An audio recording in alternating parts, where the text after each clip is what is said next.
आज चाहिँ म दिउँसोको खाजाको लागि मुस्ताङ आलु र चिउरा बनाउँदैछु।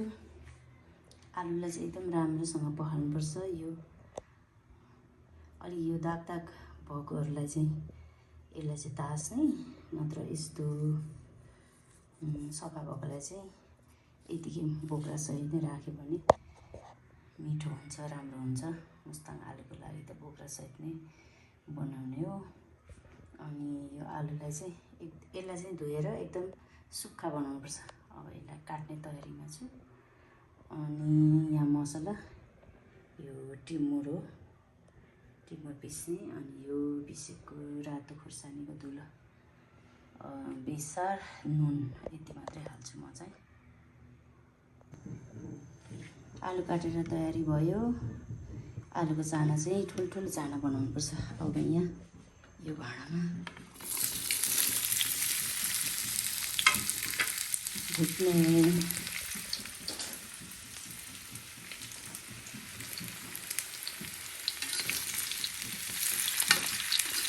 अब आलु पाक्ने गरी भुट्नुपर्छ।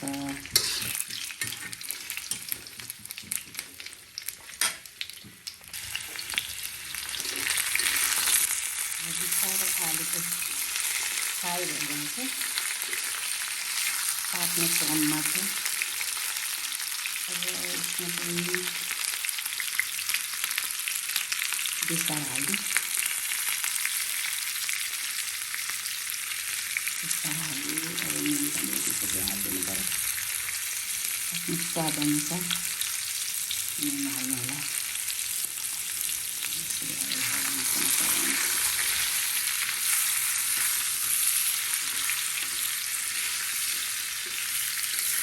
यसरी तयार हुँदैछ है यो आलु र चिउराको खाजा बनाउँदैछ। आज मेरो साथी पनि आउँदैछिन्।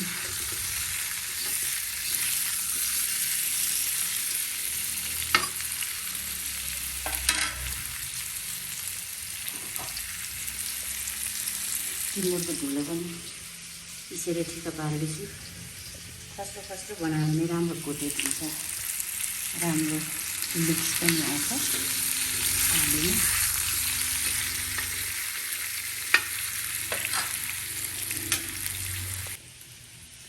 अब चाहिँ भने चिउरा पखालेर राखेको छु, यहाँ भिजाएको छु।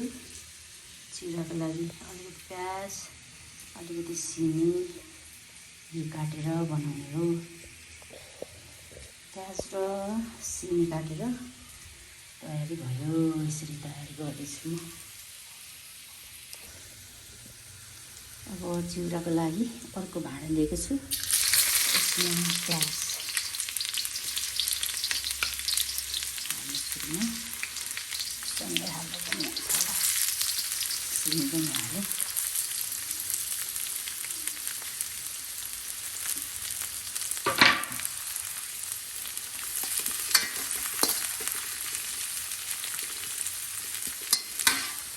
चिउरा पनि भिजेर यहाँ राम्रो बनिन्छ।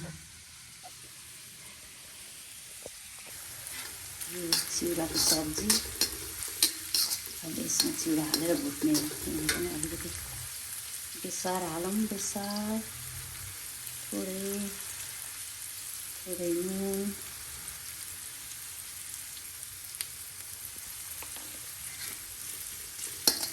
भाँडा त चिउरा चाहिँ थोरै छ, भाँडा चाहिँ ठुलो भए जस्तो छ।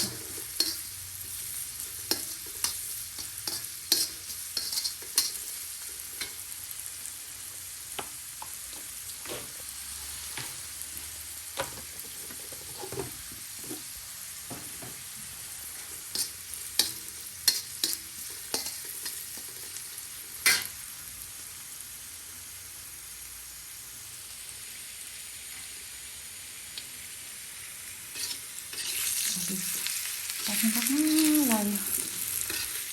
अलमोस्ट पाकिसक्यो। अब एकछिन पकाउनुपर्छ यसलाई।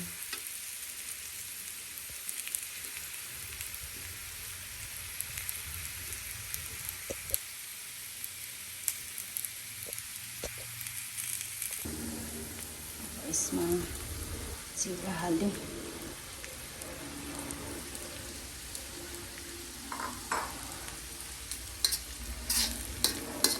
एकछिन मिलाउने होला।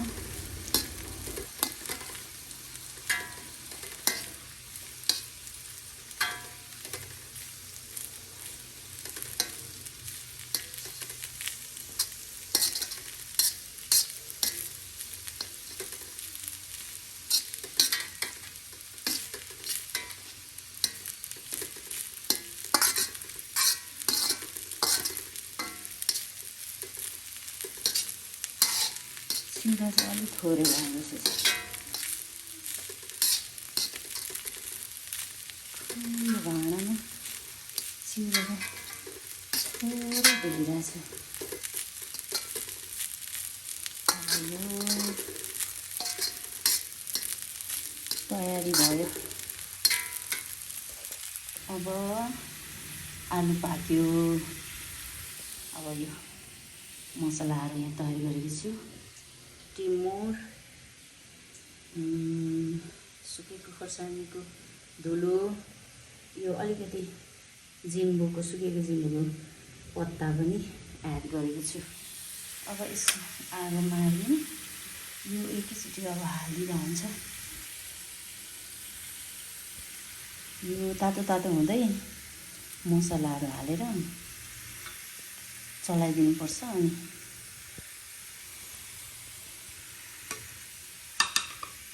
तातो तातोमा गऱ्यो भने यो तेल चाहिँ सोसेको हुँदैन, आलुभित्र पसेको हुँदैन, बाहिर बाहिर हुन्छ। त्यस कारणले यो मसला हाल्दाखेरि राम्रो कोटेड हुन्छ। यसरी राम्रोसँग मिलाइदिने।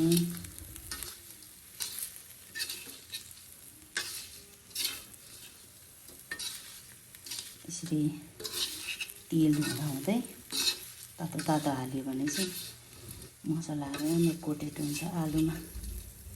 हेर्नु त कस्तो राम्रो देखियो होइन? हेर्दै खाउँ खाउँ लाग्ने।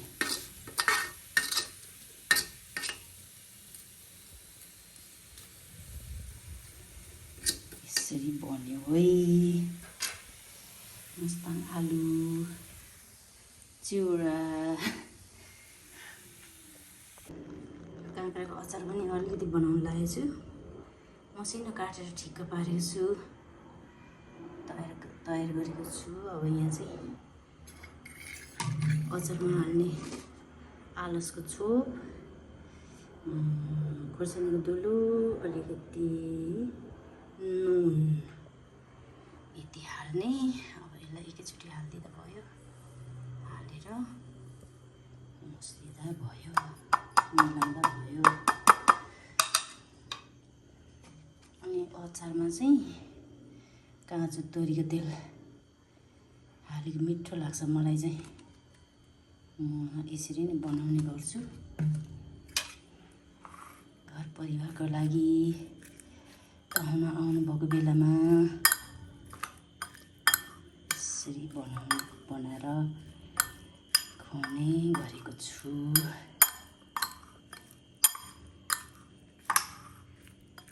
कति सरेको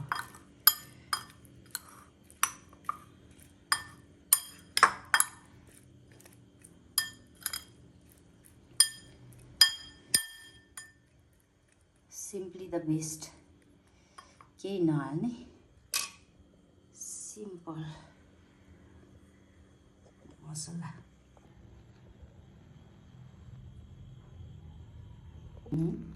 मदन आइट भन्ने हुँदाखेरि होला। अब त हामी खाजा खान लागेको है। मलाई नदेखाउनु ल। देखाउनु म